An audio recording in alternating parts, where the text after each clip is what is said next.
When you're playing, one of the things that you want to listen for is this sound. So that hum that is in there, as opposed to this, where it doesn't have that resonance whenever you're playing. So if I am playing a stick control exercise, I want to feel the stick, whether I'm playing soft or loud, vibrate in my hands just a little bit, which is causing that resonance or that humming sound whenever I'm playing through something. So right there was some hum, but if I squeeze the stick a little bit more, have more contact on the stick, less space in the hands, it chokes off that sound.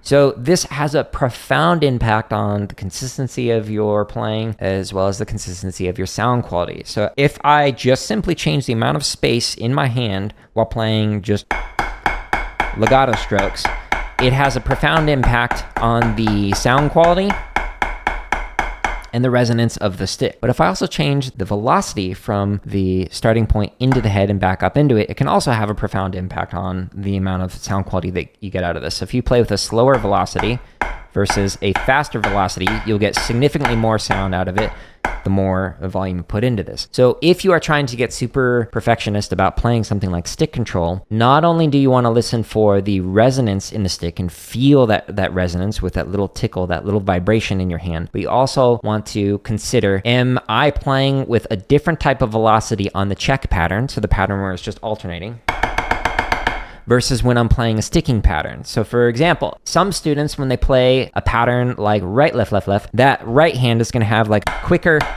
and more staccato velocity than if you're playing like 4 strokes. Really listen for those things whenever you're working on this. This is just for like single height stuff. But if you're working on stuff like accent taps, or I don't know, like even like these chop exercises, like some shopping sprees, or these different grid variations, there's over 1,000 of them, then you're also really having to consider the differences with 2 different heights if you're doing like a rudimental thing. So with your tap height, this is gonna have still that resonance and that vibration in there compared with your accent height. But now you also gotta pay attention to, well, how much velocity am I getting for each one of the accents versus how much velocity am I getting for each one of the taps? Again, going back to, depending on what instrument you're playing, if you're playing on drum kit versus if you're playing on like a concert snare versus a marching snare, your level of perfectionism will need to match the number of people that are playing, but you can get super OCD with it. If you want more details on the things that I listen for, like in these live streams, I will narrate out loud, oh, here's what I'm like working on, or here's what I'm practicing, etc. But in the drumming tips, this is where I'll often edit down the responses and the little like teachable moments into shorter videos so you can see, oh, this is something that I could also listen for when I'm practicing any one of the instruments that you might be practicing. Even just like listening to other drumline instructors or other percussion instructors, drum set instructors, whatever, and see, well, what are they listening for? What are they doing?